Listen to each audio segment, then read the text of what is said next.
Break के बाद फिर आप सभी का स्वागत है और इस बार हमारे साथ एक खास शख्सियत है। हालांकि वो किसी के परिचय की मोहताज नहीं है, लेकिन फिर भी मैं उनका परिचय कराता हूं। विवेक तनखा साहब मध्य प्रदेश के रहने वाले हैं। रीवा में उनका जन्म हुआ है। देश के जाने माने कानूनविद हैं, राज्यसभा सांसद हैं और मध्य प्रदेश और राष्ट्रीय जो लीगल सेल है कांग्रेस का उसको हेड करते हैं। लेकिन उससे भी कहीं बढ़कर अगर उनका मैं परिचय आपको कराना चाहता हूं तो वो एक समाज सेवी हैं और अपने समाज के लिए बहुत सारे लोगों को शायद ये जानकारी नहीं होगी, लेकिन मध्य प्रदेश के सुदूर इलाके, ट्राइबल इलाके, जहां पर कि वो हेल्थ कैंप्स लगाते हैं, गरीब लोग, दलित लोग, आदिवासी लोगों के लिए जहां उपचार का साधन नहीं होता, वो अपने साथ दिल्ली के डॉक्टरों की टीम लेकर जाते हैं, वहां पर उनका इलाज कराते हैं। तो राजनीति से ज्यादा, कानूनविद से ज्यादा वो एक समाज सेवी हैं और ऐसे समाज सेवी और राजनेता का मैं सभी लोगों से कहूंगा कि तालियों के साथ स्वागत करें। विवेक जी, सबसे पहले शुक्रिया आपके, आप ITV नेटवर्क के इस कार्यक्रम में दिल्ली से आए हैं। धन्यवाद मनु जी। और समाज से जुड़ा सवाल पूछूं, राजनीति से जुड़ा सवाल पूछूं या फिर कानून से जुड़ा सवाल पूछूं? आप मुझसे कुछ भी पूछ सकते जी, इसलिए मैं आपसे जानना चाहता था। मैं कंफ्यूज हूं क्योंकि कई अलग अलग विधाओं में आपकी महारत है। लेकिन सबसे पहले मैं जानना चाहता हूं, चूंकि आप कांग्रेस के नेता भी हैं, कांग्रेस के राज्यसभा सांसद भी हैं और कांग्रेस को लेकर बहुत सारा मंथन आपके जहन में होता रहा है। तो सबसे पहले शुरुआत हम कांग्रेस से ही करते हैं, क्योंकि मध्य प्रदेश की परिकल्पना आपके जहन में क्या है, आप और मध्य प्रदेश कैसा देखते हैं, ये मैं आपसे जानना चाहता हूं बतौर कांग्रेसी। देखिए, आज जो मैं बात कर रहा हूं, not as a Congress leader जी, ये जरूर है कि I happen to be a Congress leader, but as a citizen of Madhya Pradesh, जो व्यक्ति मध्य प्रदेश से प्यार करता है जी, जो मध्य प्रदेश के प्रति लॉयल है और जिसको लगता है कि मध्य प्रदेश के साथ इन 50-60 सालों में, 70 सालों में काफी कुछ, मैं अन्याय तो नहीं कहूंगा, बट जितना होना चाहिए था उतना नहीं हुआ है जी। हमारी अगर आप भौगोलिक स्थिति देखें, हमारे पास मालवा है। मालवा एक आज के दिन एक प्रॉस्परस रीजन है। हमारे पास भोपाल है। भोपाल कैपिटल है, तो एक स्टेट का कैपिटल होता है, वो ब्यूरोक्रेट्स का एक और मिनिस्टर्स का रहने का एक टाउन है। हमारे पास महाकौशल है, जो आज भी अपने आप को पिछड़ा महसूस करता है। हमारे पास बुंदेलखंड है, बघेलखंड है, वहां पर लोगों को लगता है कि लगभग कुछ नहीं हुआ। पूरा वो रिंद प्रदेश जिसको कहते थे, रीवा, सीधी, जिसकी मांग भी उठ रही है अच्छा अलग प्रदेश की। तो और देन हमारे पास मध्य भारत है। और मध्य भारत, अगर आपको मालूम यकीन होगा तो वही मध्य भारत में रिप्रेजेंटेशन तो खूब है, पहले भी था और अब तो अत्यधिक है। मतलब प्रजातंत्र के प्रिंसिपल्स के विपरीत है जो इस वक्त रिप्रेजेंटेशन है, कि अगर 2/3 रिप्रेजेंटेशन एक रीजन को मिल जाएगा तो 2/3 एरिया क्या करेगा। तो इस वक्त पॉलिटिकल सिचुएशन के मारे वो उनको रिप्रेजेंटेशन खूब मिल गया है और उस रिप्रेजेंटेशन के बावजूद भी मध्य भारत पिछड़ा है। आप जाके देखिए, ग्वालियर से लोगों से बात करिए, आप भिंड में बात करिए, मुरैना में बात करिए, शिवपुरी में बात करिए, गुना में बात करिए। तो मेरा जिम्मेदार कौन है? जिम्मेदार कौन? नहीं, जिम्मेदारी तो सबकी है। जिसने भी सत्ता, जो भी सत्ता में रहे हैं, और उसमें प्रशासन भी होता है, शासन प्रशासन दोनों, जिम्मेदारी सबकी होती है। और नहीं तो मैं कह रहा हूं कि मेरा दर्द है कि मध्य प्रदेश की, देश में जो हमारी एक भौगोलिक स्थिति बीच में है, हम पोर्ट नहीं है। पोर्ट के पास एक नेचुरल एडवांटेज होता है, जैसे चेन्नई, बंबई, कैलकाटा, दे वर पोर्ट्स, इसलिए वो डेवलप हुए। बट हम हिंटरलैंड के मिडिल में थे। हम एक बहुत बड़े स्टोरेज और ट्रांसपोर्टेशन के हब हो सकते थे। हम एक बहुत बड़े एग्रीकल्चर के हब हो सकते थे। हमको कई अच्छी नीतियों का इस्तेमाल करना था।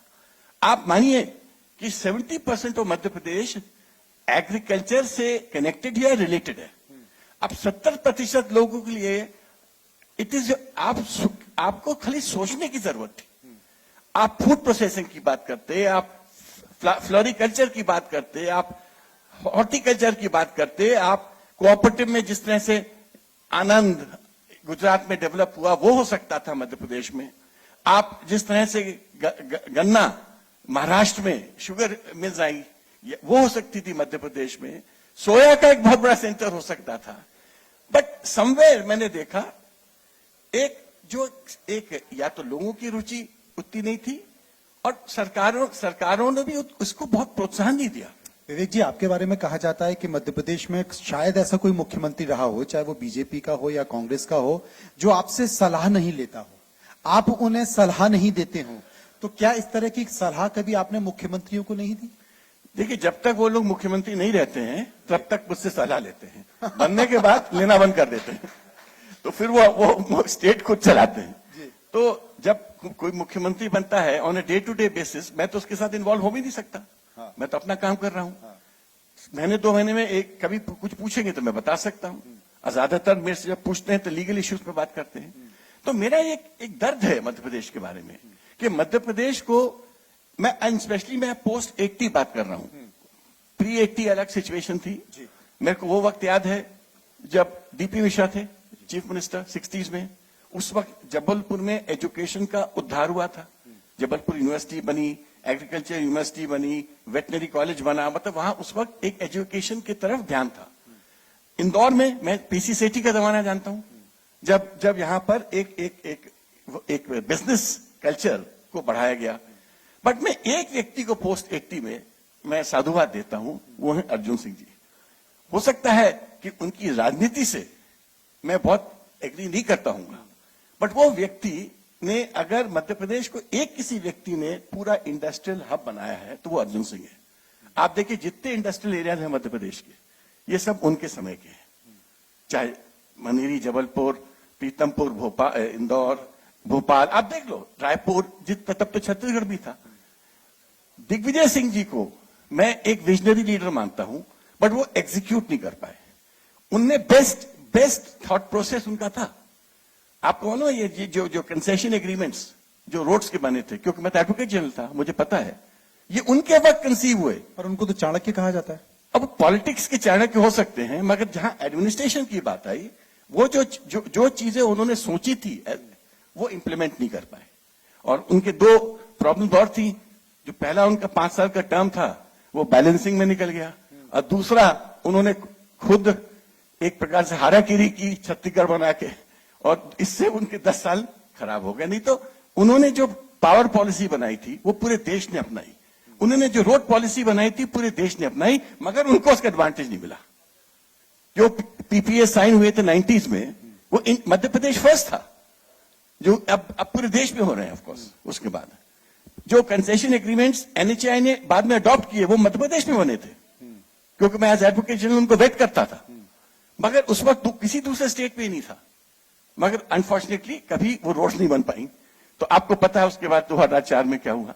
उसके बाद ये हुआ कि एक लंबे समय तक कांग्रेस सत्ता से अलग हो गई और उसके बाद भारतीय जनता पार्टी का शासनकाल रहा। विवेक जी, बड़ी मुश्किल से 15 साल बाद कांग्रेस की सरकार आई, और चाहे वो इधर हो या उधर हो, हर कोई उस वक्त उस घटनाक्रम में जब मध्य प्रदेश बड़े प्रसव काल से गुजर रहा था, आप उसमें मध्य में थे और हर तरफ का व्यक्ति आपसे चर्चा कर रहा था, आपसे बात कर रहा था और सिचुएशन को संभालने की कोशिश कर रहा। मैं बात कर रहा हूं उस वक्त की जब मध्य प्रदेश की सरकार गिर रही थी और कमलनाथ मुख्यमंत्री हाउस में बैठकर चर्चा कर रहे थे। आपसे भी उस दौरान, चाहे वो कमलनाथ हो या सिंधिया हो, सबकी बातचीत हुई। ऐसा क्या घटा? क्योंकि मध्य प्रदेश के लोग जानना चाहते हैं, देश के लोग जानना चाहते हैं। अभी अपनी अपनी बातें की जा रही, लेकिन ऐसा क्या घटा और गलती किसकी हुई, चूक कहां? देखिए, कमलनाथ जी एक बहुत कुशल प्रशासक हैं। दिल्ली में भी उन्होंने प्रूव किया था मिनिस्ट्रीज में, और यहां पर भी अगर प्रशासन किसी का अच्छा था, शिवराज जी और कमलनाथ जी के प्रशासन में अगर आप मुझे कंपैरिजन के लिए बोलोगे तो प्रशासन कमलनाथ जी का बहुत अच्छा था। बट कमलनाथ जी पार्टी को नहीं संभाल पाए। अगर वो पार्टी समझ जाती तो हो सकता है कांग्रेस 5 साल रहती। अब वो उसके बहुत कारण होते हैं, एक कारण नहीं होता है। और कुछ नंबर्स बहुत कम थे, मार्जिनल थे, कुछ बहुत सारे डिफरेंट फोर्सेस भी काम कर रहे थे, और हर बात टेलीविजन चैनल के सामने बोली भी नहीं जा सकती है। मगर मैं बोलना यह चाहूंगा कि कांग्रेस के लिए एक बहुत बड़ी वो लॉस्ट अपॉर्चुनिटी थी, क्योंकि अगर जिस तरह से उनका प्रशासन चल रहा था और पार्टी अगर संभली रहती तो हो सकता है 5 साल कांग्रेस के इतने अच्छे बीतते कि एक नया आयाम कांग्रेस के लिए आता। मगर अनफॉर्चुनेटली हमने जो 5 साल की मेहनत की थी, व्यापम से लेकर किसान मूवमेंट तक, वो पूरी मेहनत हम लोगों की। बिल्कुल, और व्यापम से जुड़े बहुत सारे लोग हमारे सामने बैठे भी हैं जिन्होंने संघर्ष भी किया। ज्योतिरादित्य सिंधिया का एक मर्म था, एक दर्द था, और उस दर्द को लेकर पहले तो उन्होंने पार्टी के नेतृत्व से बात की, आपसे भी बात की ही होगी कि आप सबको सलाह देते हैं ऐसे संकट के तौर पर, और उसके बाद वो निकल गए। अब वही दर्द, वही मर्म मैं देख रहा हूं G23, और उस G23 में एक भागीदार आप ही हैं। आपने भी पत्र लिखा और उस पर हस्ताक्षर किए। आखिर ये कौन सी पीड़ा है जो फूट कर बाहर आ रही है और कोई सुनने समझने को तैयार नहीं है पार्टी में? देखिए, हम लोग जितने जो G23 में जो सिग्नेटरीज हैं, कोई एक स्टेट के नहीं है, कोई साउथ का है, कोई नॉर्थ का है, कोई ईस्ट का है, कोई वेस्ट का है। और मैं अपने तरफ से और उनके तरफ से भी बोलना चाहता हूं, इनमें से कोई वो ऐसा व्यक्ति नहीं है जो पार्टी में फूट डालना चाहता है। हम सबका एक ही उद्देश्य है कि पार्टी को कैसे स्ट्रेंथन करें, क्योंकि हम मोदी की सरकार जिस प्रकार से कॉन्स्टिट्यूशनल इंस्टीट्यूशंस को कुचल रही है या मैनिपुलेट कर रही है, और जिस तरह से लोगों के अधिकार उनसे छीने जा रहे हैं, चाहे प्रेस हो, मीडिया हो, अब तो जुडिशरी में भी बहुत लोग बोलने लगे हैं, जो जुडिशरी के बारे में, election commission, CVC, CBI, ED, IT, सबके बारे में। तो इतनी बुरी हालत कभी देश में इसके पहले नहीं हुई है। तो आज हम चाहते हैं कि किसी तरह हम लोग सब इकट्ठा होकर इस प्रजातंत्र को बचाएं।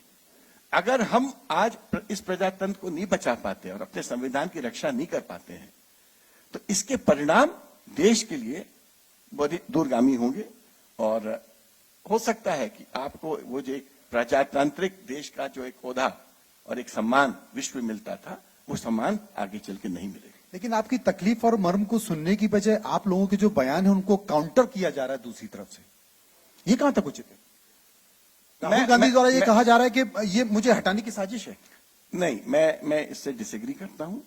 किसी की हटाने की साजिश नहीं है। और आप मेरे बयान कम से कम देख लीजिए, मेरे जितने भी बयान हुए, चाहे जम्मू में थे या कहीं पर भी थे, संतुलित हैं, और उसमें कोई ऐसा शब्द नहीं होता जिसमें आप कह सकते हो कि मैंने पार्टी के हितों के विपरीत एक शब्द भी बोला है, क्योंकि मैं उसमें बिलीव नहीं करता हूं।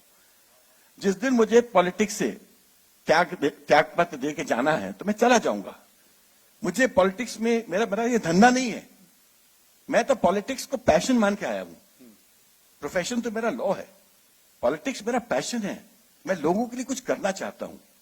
जिस दिन मुझे यह समझ आएगा कि विवेक तनखा तुम यूजलेस हो गए हो, तुम्हारे रहने ना रहने से कोई फर्क नहीं पड़ता, उस दिन विवेक तनखा अपने प्रोफेशन में आज भी है, चलता रहेगा। बिल्कुल, और ऐसा होता तो आप न जाने कब के हाईकोर्ट जज और सुप्रीम कोर्ट जज बन गए होते। ऐसी कई सारे अवसर भी आपके सामने आए हैं। विवेक जी, चूंकि आप बड़े कानूनविद हैं, तो मैं जानना चाहता हूं कि वर्तमान जो व्यवस्था है हमारे कानून की, उस व्यवस्था को लेकर आप क्या मानते हैं? क्योंकि जिस तरीके से फैसले आ रहे हैं, जिस तरीके से निर्णय हो रहे हैं, कहीं ना कहीं अब लोग कोर्ट को, अदालत को भी उसी नजर से देखने लगे। देखिए, एक ये हिस्टोरिकल फैक्ट है, जब सरकारें मजबूत होती हैं तो जुडिशरी वीक हो जाती है, और जब सरकारें बड़ी बात कर रहे हैं आप, जब सरकारें वीक होती हैं तो जुडिशरी स्ट्रांग दिखती है।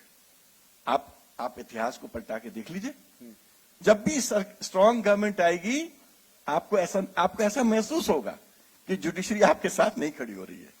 जब भी वीक गवर्नमेंट रहेगी, आपको फीलिंग होगा कि जैसे जुडिशरी सर्वा सर्वे है। ये एक इतिहास का ये एक तरीका है। क्या सरकार का प्रभाव दिखाई देता है? देखिए, अब ये किसी भी सरकार का हो, देखिए, डायरेक्टली कहीं ना कहीं उसका एक असर तो रहता है। एक अगर स्ट्रांग गवर्नमेंट रहती है तो उसका जुडिशरी पे असर तो रहता ही है, क्योंकि nobody wants to disturb a stable arrangement. भाई अल्टीमेटली जज कोई भगवान थोड़ी है, वो भी तो एक इंसान है, आप जैसे मेरे जैसा। और वो भी जब कानून की जब परिभाषित करता है तो वो ये देखता है, उसको लगता है कि सरकार चाहती है, पब्लिक चाहती है, तो मैं कैसे इस कानून में या इस एक्शन को कैसे मैं अपटर्न कर दूं। हाल के कुछ समय में कॉलेजियम सिस्टम को लेकर जिस तरीके से बहस चल रही है देश में, आप उसे लेकर क्या मानते नहीं, मैं तो मानता हूं कि ये जो हमारे यहाँ की प्रथा है, जजेस अपॉइंटिंग जजेस, ये वर्ल्ड में कहीं नहीं है। जजेस का अपॉइंटमेंट ऑलवेज एक इंडिपेंडेंट बॉडी के थ्रू होना चाहिए। उस बॉडी में पॉलिटिकल इंटरफेरेंस मिनिमम होना चाहिए, क्योंकि हमको अच्छे जजेस चाहिए, हमको पॉलिटिकल जजेस नहीं चाहिए। अगर अच्छे जजेस आएंगे तो न्याय अच्छा होगा, और जनता अच्छे न्याय की उम्मीद करती है। तो कोलिजियन सिस्टम इन अ सेंस, ये सबकी हम लोग की बिलीफ है, has not succeeded to a large extent, it has failed. आप देखिए, आज 3 करोड़ से ऊपर लोअर कोर्ट में केसेस पेंडिंग है, लाखों केसेस हाई कोर्ट और सुप्रीम कोर्ट में पेंडिंग है। 10-10, 15-15, 20-20 साल तक क्रिमिनल अपील्स की बहस नहीं हो पाती है।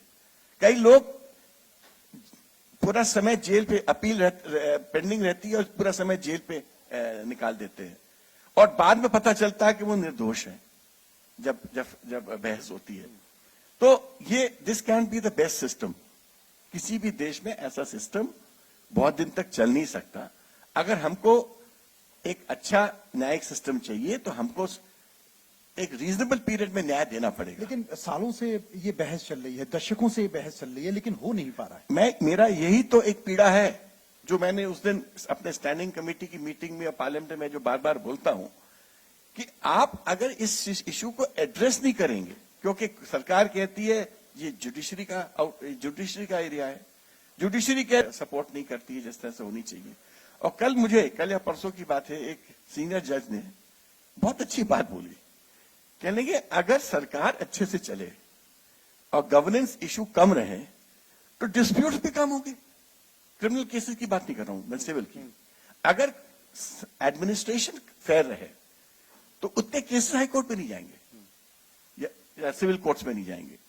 आप आधे केसेस इसलिए जाते हैं कि पटवारी और तहसीलदार पैसा खा के या जिस तरह से भी अन्याय करते हैं नीचे के लेवल पे, तो आदमी सिविल कोर्ट जाता है, रेवेन्यू कोर्ट जाता है, फिर लड़ते लड़ते तक हाई कोर्ट आता है। तो ये जो एक हमने ये व्यवस्था बनाई है, जब तक ड्रास्टिक चेंज इन व्यवस्थाओं में नहीं आएगा, इस देश में कुछ बदलने वाला नहीं है। और इसलिए मैं इस देश में, चाहे एडमिनिस्ट्रेटिव हो, चाहे पुलिसिंग की बात हो, चाहे इंफ्रास्ट्रक्चर की बात हो, चाहे एजुकेशन की बात हो, चाहे इंडस्ट्रियलाइजेशन की बात हो, चाहे इको टूरिज्म की बात हो, जिस फील्ड की बात करें, मैं सोचता हूं कि एक बड़ा मंथन और बड़े सोच विचार के देश में हर फील्ड में अच्छा चेंज आना चाहिए। अगर आप एक फ्रॉम अ डेवलपिंग कंट्री एक डेवलप कंट्री बनना चाहते हैं, क्योंकि देखिए आपकी पॉपुलेशन है 135 करोड़, आप कितना भी डेवलपमेंट करें, आपकी पॉपुलेशन उसको खा जाती है। ये बड़ा सवाल है, चूंकि आपने आबादी का जिक्र किया तो खतरे बहुत हैं। खतरा चाहे वो शराब माफिया का हो, खतरा चाहे वो नशीले पदार्थों की तस्करी करने का हो, खतरा चाहे वो आतंकवाद का हो, या इस तरह के बहुत खतरे। लेकिन एक बड़ा खतरा भी है, अगर उसके फायदे भी हैं तो खतरा भी है, वो सोशल मीडिया। चूंकि आप उस व्यवस्था से जुड़े हुए, आप पार्लियामेंट की स्टैंडिंग कमेटी के महत्वपूर्ण सदस्य भी हैं, और सोशल मीडिया से जुड़ी हुई तमाम कंपनियां हैं, उस पर आपने सवाल भी उठाए हैं, सरकार ने नोटिस भी उठाए हैं, जिसका तमाम चर्चाओं में भी आया और सुप्रीम कोर्ट ने भी सम्मान लिया है। वर्तमान परिवेश में सोशल मीडिया को आप किस तौर पर देखते हैं समाज के सामने? देखिए, सोशल मीडिया एक नया रेवोल्यूशन है। पहले हम मीडिया डिपेंडेंट थे, मैंने से media means traditional media dependent. अब वो स्थिति खत्म हो चुकी है। आज के दिन मनु जी मेरे को मान करिएगा, बट मेरा नहीं, देश के अधिकतर लोगों का यह मानना है कि मीडिया आज स्वतंत्र नहीं है। आप जरूर हमसे बात ऐसे करते हैं जैसे बहुत स्वतंत्र हैं, पर फैक्ट ये है, इसलिए हम खुला मंच दे रहे हैं कि कुछ भी पूछो, कुछ भी जवाब दो, सब कुछ ऑन एयर जा रहा है। आप सब लोग दबाव में काम करते हैं, और दबाव इसलिए होता है कि आप लोग रेवेन्यू डिपेंडेंट हो।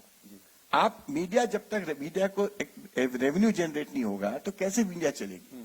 और एडवर्टाइजमेंट मैक्सिमम गवर्नमेंट से आते हैं, और हमको पता है, हम तो केसेस में, I have appeared in cases for पत्रिका, फॉर अदर न्यूज़पेपर्स, जब उनके रेवेन्यूज रोक दिए जाते हैं और कोर्ट से हमने वो रेवेन्यूज को रीओपन कराए। तो मुझे पता है किस तरह से मीडिया को दबाया जाता है। तो प्रॉब्लम हमारी यही है कि मीडिया दबी हुई थी, तो सोशल मीडिया एक रेवोल्यूशन के तौर से सामने आई। बट प्रॉब्लम यह हो गई है कि सोशल मीडिया अनकंट्रोल्ड है, और कुछ भी झूठ सच आप सोशल मीडिया में फ्लोट कर दो, आप कह दो विवेक तनखा चरित्रहीन है और आप जला दो। अब हजारों लोग लाखों लोग उसको देख लेंगे। और आप सफाई देते हम सफाई हम तो देंगे भी नहीं, किसको देंगे? देते ही किसको रहोगे? मतलब कहने का मतलब यह है कि सोशल मीडिया किसी की भी रेपुटेशन को खत्म कर सकती है, तो कहीं ना कहीं अंकुश तो आना चाहिए। क्या कानून है हमारे देश में? नहीं है, नहीं है। उसके और लिए जो क्या आप होगा? कानून ला रहे हैं ये, इस कानून का हम विरोध कर रहे हैं, क्योंकि ये कानून फिर सरकार कंट्रोल फिर कंट्रोल, हम सरकारी कंट्रोल नहीं चाहते हैं, हम इंडिपेंडेंट कंट्रोल चाहते हैं सोशल मीडिया पे। उसके लिए क्या व्यवस्था होनी चाहिए? अब हम लड़ेंगे और सरकार अगर नहीं मानेगी तो हम कोर्ट जाएंगे और उनके तमाम रूल्स के जो सेक्शंस है उसको हम लोग चैलेंज करेंगे। लेकिन यहाँ तमाम जो देश के बाहर की कंपनियां हैं, चाहे वो फेसबुक हो, ट्विटर हो, इस तरह की कंपनियां हैं, सरकार ने जब उनसे कहा कि आप अपना डेटा दो या कुछ नियम लगाए, तो वो कहती है कि हमारी ये स्वतंत्रता में हस्तक्षेप है। उसे क्या मानते हैं? क्योंकि आपने भी सवाल उठाया। नहीं, उसका हम लोग, मैं जेपीसी में हूं, हम लोग एक डिजिटल प्रोटेक्शन एक्ट हम लोग बना रहे हैं और लगभग काफी कुछ फाइनलाइज हो चुका है और आई थिंक हो सकता है इस पार्लियामेंट में ही वो शायद पेश हो जाए, वंस इट इज फाइनलाइज्ड। उसमें हम बहुत सारी ऐसी प्रोविजन, आई कांट डिस्कस क्योंकि हम लोगों ने it is not correct to discuss. हम बहुत सारे ऐसे प्रोविजन लाएंगे जिससे नेशन की सॉवरेनिटी की रक्षा होगी। मतलब आप अगर कोई डिजिटल डिटेल्स इंडिया से कलेक्ट करते हो तो अगर उसकी, देखिए प्राइवेसी लॉ भी बहुत जरूरी है, क्योंकि हर आदमी के लाइफ में सरकार को हस्तक्षेप करने का कोई अधिकार नहीं है। दैट इज आर्टिकल 19 और वो सर्वोपरि है। बट जहां आपके पास गुड रीजंस हैं और आप वो रीजंस को उन कंपनीज को शो करोगे या डिमांड करोगे तो वो कंपनी एक प्रकार से बाध्य होंगी आपको डिटेल्स देने के लिए और उसका हम एपेलेट बॉडी भी बनेगा, मतलब एक स्ट्रक्चर आएगा पूरा। तो हो सकता, क्योंकि हमारे पास डिजिटल प्राइवेसी का कोई लॉ नहीं है, ये पहली बार इंडिया में डिजिटल प्राइवेसी का लॉ बन रहा है। हमारे पास आईटी एक्ट था 2000 का, दैट वाज ओल्ड। अब डिजिटल प्राइवेसी का लॉ बन रहा है। जब ये लॉ आ जाएगा तो हो सकता है बहुत सारे आपके जो इश्यूज हैं उसमें एड्रेस होंगे, हो जाएंगे। अब तमाम सारी चीजें, चूंकि ये जानना जरूरी है, ये राष्ट्रीय विषय है लेकिन प्रादेशिक विषय भी है। वापस मैं मध्य प्रदेश पे लेके आता हूं। मध्य प्रदेश और कांग्रेस की परिकल्पना, मंथन चल रहा है, चिंतन चल रहा है, बहस भी हो रही है। लेकिन कमलनाथ जी मुख्यमंत्री थे तो प्रदेश अध्यक्ष भी थे। उस समय आपने कहा कि संगठन को संभाल नहीं पाए। अब वो सीएलपी लीडर हैं, तब भी प्रदेश अध्यक्ष हैं। तो और जो नई पौध है कार्यकर्ताओं की, वो छटपटा रही है कि बुजुर्ग कब बाहर जाए और नए लोगों को मौका कब मिले। देखिए तो परिकल्पना क्या है मध्य प्रदेश और कांग्रेस? देखिए, कोई भी पार्टी की परिकल्पना ये होनी चाहिए, इट डजंट मीन कांग्रेस या बीजेपी या कम्युनिस्ट या समाजवादी। नहीं, सबसे पहले कांग्रेस की बताइए। बड़ा परेशान है मैं तो कह रहा हूं सब पार्टी की परिकल्पना ये होनी चाहिए कि हम यूथ को आगे बढ़ाएं, क्योंकि जब तक आप यूथ को आगे नहीं बढ़ाओगे आप वो चेंज नहीं ला सकते। देखिए, वर्ल्ड में कोई भी चेंज आया है विश्व में तो ऑलवेज यूथ लाता है। आप बता दो कौन सा रेवोल्यूशन बुजुर्गों ने लड़ा है? कोई भी रेवोल्यूशन हुआ है या तो इंडस्ट्रियल वर्कर ने लड़ा है या यूथ ने लड़ा है या किसानों ने। आज किसान लड़ रहा है। तो जो एक इस प्रकार के जो वर्ग होते हैं, आपको उनको महत्व देना पड़ेगा, आपको उनको रिप्रेजेंटेशन देना पड़ेगा, क्योंकि ये एक सामाजिक जरूरत है और पॉलिटिकल जरूरत भी है, क्योंकि 35% ऑफ इंडिया इज अंडर 35 या 45% India and 65% of India is under 50 और अंडर 60 जो भी है। तो आपकी ये यूथफुल कंट्री है। और जब तक मैं यहां पर to large extent Rahul ji से एग्री करता हूं, जब वो कहते हैं कि यूथ को रिप्रेजेंटेशन मिलना चाहिए, तो मैं इस पे एग्री करता हूं कि यूथ को रिप्रेजेंटेशन मिलना चाहिए। तकलीफ कहां है? मुझे कोई तकलीफ नहीं इसमें। बाकी लोगों को भाई अब रेस्ट की क्या तकलीफ है मैं नहीं जानता, बट मेरे को कोई तकलीफ नहीं है अगर यूथ के साथ इनोवेटर्स को, नए लोगों को, आप एक्टिविस्ट को, आप एनजीओ को जो अच्छा काम कर रहे हैं, सोशल वर्कर्स को, ये सब एक पॉलिटिकल पार्टी और पॉलिटिकल कल्चर के पार्ट होने चाहिए। कहां मिल पाया? मुझे लगता है कि डॉक्टर आनंद राय बैठे हैं व्यापक मैं तो सरकार ने कोई मौका, आप इनसे पूछे मैं इनके लिए कितना लड़ रहा था, लेकिन आपकी बात क्यों नहीं मानी गई? अब वो नहीं मानी जाए तो मैं क्या करूं? वही संकट है, इसलिए G23 बना। मैं सर एक सवाल आपसे ये पूछना चाहूं कि अब चूंकि हर दौर ऐसा आता है, हर पार्टी के साथ ऐसा दौर आता है। बीजेपी के साथ भी आया, लंबे समय तक कांग्रेस की सरकार रही, यूपीए की सरकार केंद्र में 10 साल रही, अब बीजेपी की आ गई है। मध्य प्रदेश को लेकर आप कांग्रेस को लेकर क्या सोचते हैं? क्या होना चाहिए जिससे वाकई मध्य प्रदेश की जनमानस में कांग्रेस को लेकर सम्मान बढ़े और वो सोचे हाँ ये समाज से जुड़ी पार्टी है, प्रदेश से जुड़ी पार्टी है? दो चीजें, अगर आप कांग्रेस का नेतृत्व देखोगे, कांग्रेस का नेतृत्व ऑलवेज शालीन था। चाहे अर्जुन सिंह जी हो, चाहे दिग्विजय सिंह जी हो, चाहे कमलनाथ साहब हो, चाहे जो भी आप देखोगे, Kailashnath Katju, BP Mishra, Shyama Chandra Shukla, they were all tall peoples of the society. और आप देखो उनके शब्दों में भी बहुत कंट्रोल था। वो कोई ऐसी चीज नहीं बोलते रहे जिससे कि आपको लगे, जिसमें कोई ऐसा लगे कि वो गलत शब्दों का प्रयोग कर रहे हैं। आज मैं बीजेपी में देखता हूं जो शब्दकोश है और जो शब्दावली है वो उन जायंट्स, वो जो आइकॉन्स थे उनके बराबर की नहीं है। और लीडरशिप जब तक समझदार, सीरियस, गंभीर नहीं होगी, आप मानो एडमिनिस्ट्रेशन और डेवलपमेंट ये सब इंटरकनेक्टेड लिंक्स हैं। एक गंभीर व्यवस्था ही गंभीर निर्णय ले सकती है, एक गंभीर व्यवस्था ही नई सोच ला सकती है। जब तक सोच में गंभीरता नहीं आएगी और हर चीज अगर पॉपुलिस्ट हो जाएगी तो आप मध्य प्रदेश का कितना भी कोशिश कर लो, डेवलपमेंट नहीं होगा। ये मेरा व्यक्तिगत सोच है। आप मानते हैं कि मध्य प्रदेश में जो राजनीतिक नेतृत्व रहा है वो तमाम इलाकों से आया, राजधानी में बैठा, लेकिन बावजूद इसके जो संपूर्ण मध्य प्रदेश का विकास होना चाहिए था, चाहे वो यातायात के जरिए, रेल मार्ग के जरिए, रोजगार के जरिए या फिर तमाम इंडस्ट्रियल बेल्ट के जरिए, वो हो पाया या अछूता रह गया? उसके पीछे का कारण हर चीज जब मध्य प्रदेश में लेट आई, पहले it would go to other states. हम 10 साल 15 साल पीछे चले। इंफोसिस आई मध्य प्रदेश में, इंदौर में उनने अपना एक रीजनल सेंटर बनाया, बट कितने साल बाद? 20-25 साल बाद। कब वो आए थे बैंगलोर, कब गए थे यूएस? जब इतना सब कर लिया तब वो यहां आए। विप्रो कितना आया विप्रो यहाँ? मैं ये नाम इसलिए ले रहा हूं कि मैं एक चंद कंपनियों के नाम ले रहा हूं। मैं यही प्रॉब्लम सबके साथ है। जब तक मध्य प्रदेश अपने आप ही को एक as a developed serious state present नहीं करेगा, आप कितना भी प्रयास कर लीजिए, ये जो बड़े बड़े कंपनीज हैं या जो आप कितना भी कह लो ईज ऑफ डूइंग बिजनेस हम लोग बहुत अच्छा कर रहे हैं, आप कितना भी कह लो कि एक वन विंडो सिस्टम है, बट द फैक्ट है कि वो नहीं है। ना वन विंडो सिस्टम है, ना ईज ऑफ डूइंग बिजनेस है। आपको पता है जीएसटी में इस वक्त कितने प्रॉब्लम्स हैं? पूरे बिजनेस वर्ल्ड से पूछिए। मेरे पास तो हजारों की तादाद में इंडस्ट्रियलिस्ट आते हैं बात करने। आपको पता है कि जीएसटी में कितना ज्यादा मिसमैच हो रहा है लोगों को, और फिर क्या हो रहा है कि वो डीएसटी वाले आजकल उनको एम्पावर कर दिया आपने, तो वो डिमांड लेके पहुंच जाते हैं। अब आप कहते हो कि ऑलरेडी हम जीएसटी पे कर चुके हैं, तो कहते नहीं अभी हमारे रिकॉर्ड में नहीं है। लेकिन विवेक जी, विडंबना यह है कि सरकार कोई भी निर्णय ले ले, चाहे जीएसटी का जिक्र करें, नोटबंदी का जिक्र करें या पेट्रोलियम पदार्थों का ये करें, इन सबकी तुलना या इन सबको तौला जाता है चुनाव के परिणामों से। और अगर राजनीतिक पार्टी लगातार चुनाव में जीत रही है तो वो कहती है जनता ने स्वीकार कर लिया, आपको तकलीफ होगी, यानी कि विपक्ष को तकलीफ होगी, जनता को नहीं। इस पर क्या करें? क्या विडंबना? हर चीज का एक समय होता है। विश्व में आप विश्व की राजनीति देखिए, एक समय आता है जब टुवर्ड्स राइट जाती है राजनीति, एक समय आता है जब टुवर्ड्स लेफ्ट जाती है राजनीति, सोशलिज्म का समय था।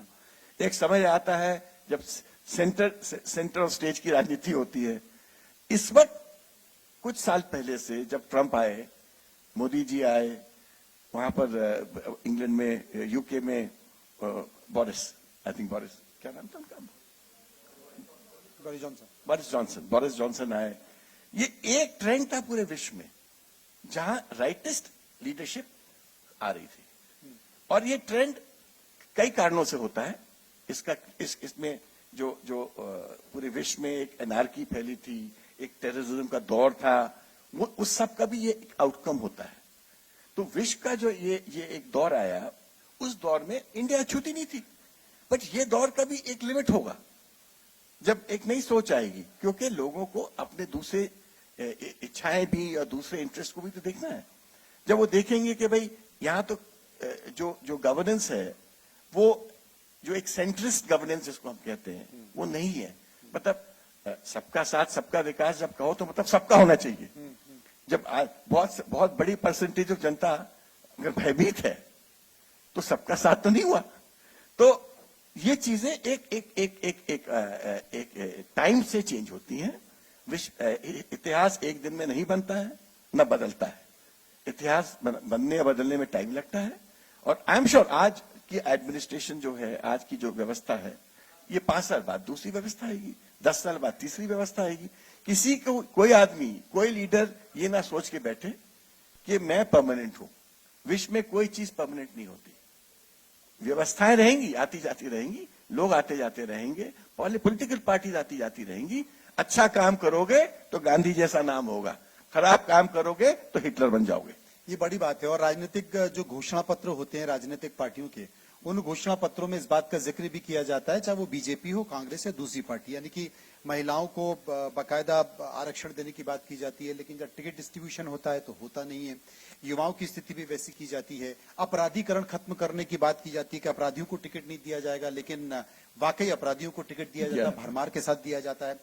आज जो भारतीय राजनीति है उसको आप कैसे देखते हैं? क्या आप ये मानते हैं, चाहे मजबूरियां रही हो राजनीतिक पार्टियों की या राजनेताओं की चुनाव जीतने को लेकर, कि वो बांटने के काम करते हो? किसी एक राजनीतिक पार्टी नहीं, हर राजनीतिक पार्टी में देखा जा रहा है। चाहे वो दो समुदाय को बांटने की बात हो अपने वोट बैंक के हिसाब से, चाहे वो पिछड़ा और अति पिछड़ा विभाग अलग करने की बात हो, दलित अति दलित करने की बात हो। आपको लगता है कि अगर ये दौर वाकई चल रहा है कि समाज के लिए बहुत खतरनाक है? आप सत्ता तो बना लेंगे, सरकार में पहुंच तो जाएंगे, लेकिन समाज में बिखराव पैदा हो जाएगा। हम आपको एक चीज बताएं, ये मैंने बहुत क्लोजली वॉच किया। जब तक इंडियन पॉलिटिकल फर्मामेंट में टॉल लीडर्स होते थे तो ये फोर्सेस उतनी कामयाब नहीं हो पाई। जिस दिन टॉल लीडर्स का जमाना खत्म होता चला गया, when I say tall leaders not national and state, I mean district level में भी, पहले जो डिस्ट्रिक्ट लेवल के भी टॉल लीडर्स थे वो अपने शहर में, अपने जिले में उनका एक बड़ा कद था, बड़ा नाम होता था और लोग उनको रिस्पेक्ट से देखते थे और उन पर विश्वास करते थे। वो जमाना धीरे धीरे खत्म होता चला गया। अब लोग आ रहे हैं, जा रहे हैं, हर प्रकार की व्यवस्थाएं आ रही हैं। तो मैंने ये देखा कि जैसे जैसे वो टॉल लीडर्स जाते गए, ये कास्ट, कम्युनिटी, रिलीजन, ये बातें और ज्यादा प्रचलित होती चली गई।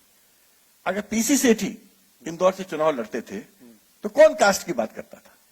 कौन कहता था कि वो बनिया कास्ट के?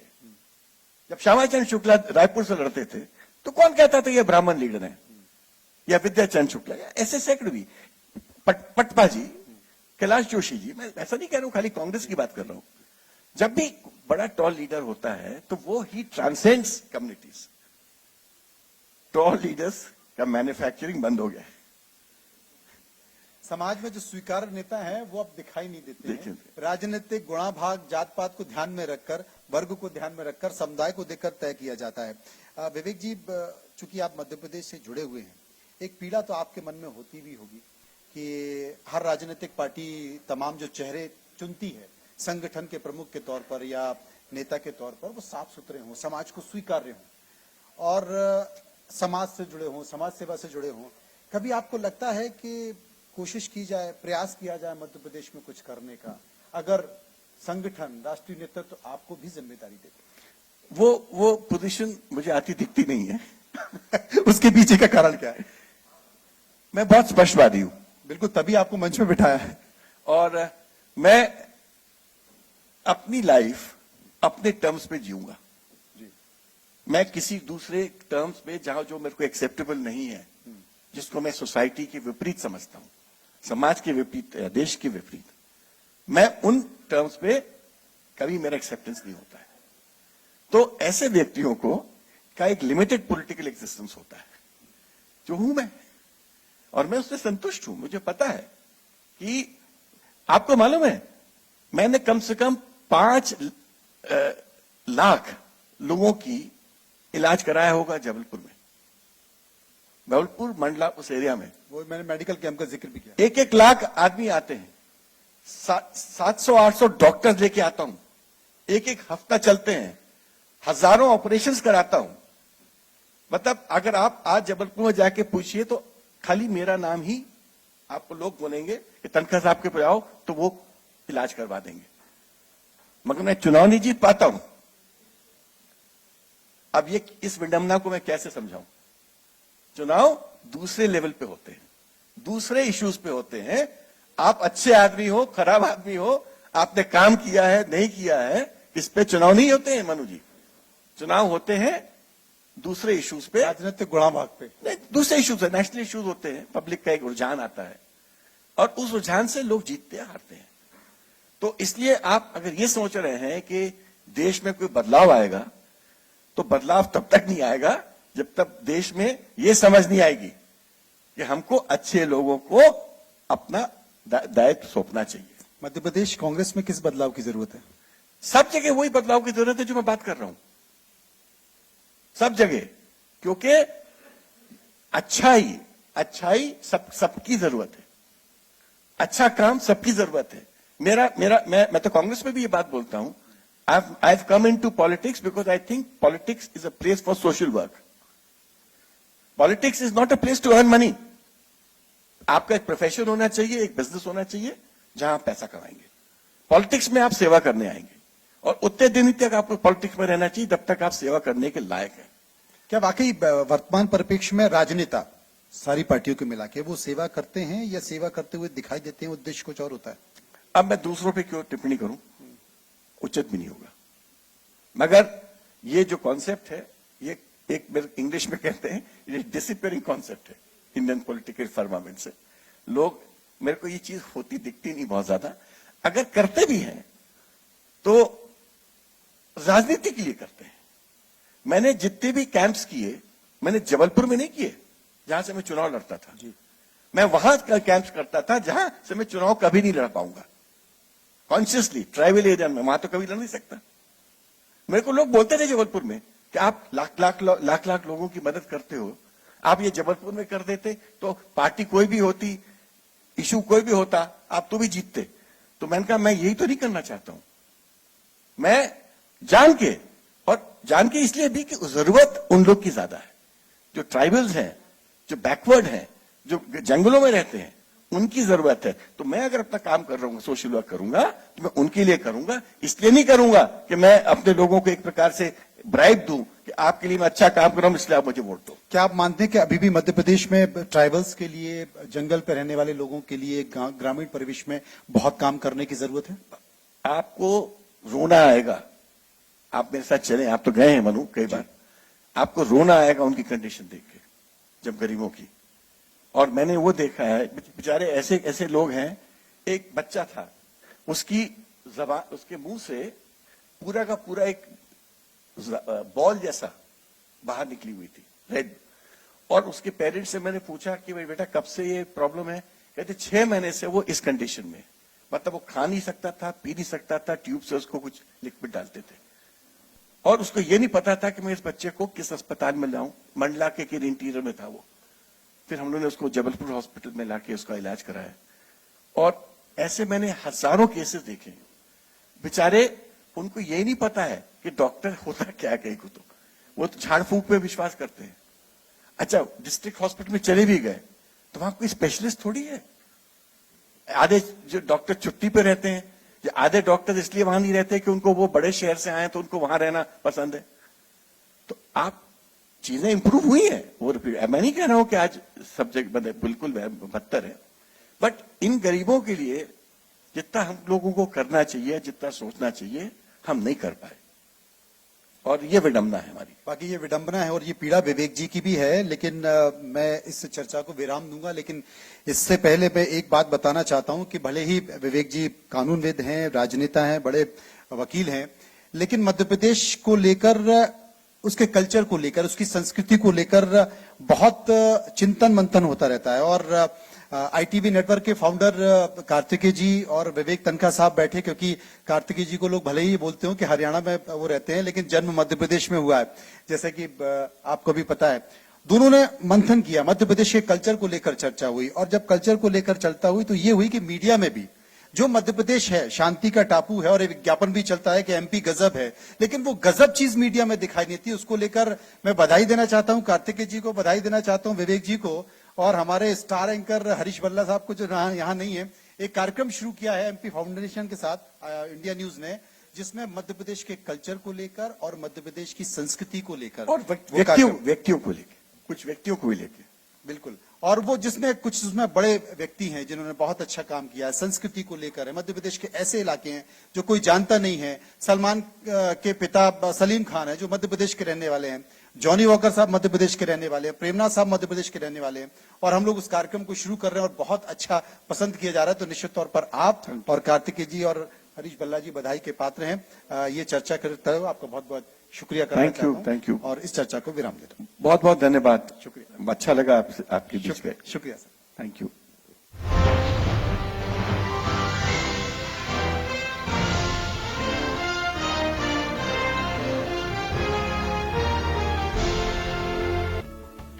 Partners Kautilya academy Indore, IAS, IPS, MPPSC, royal Ratan by Sachcha Moti, Oxford international college Indore, ORO real estate private limited, build a better tomorrow, brand partner Aaj समाज।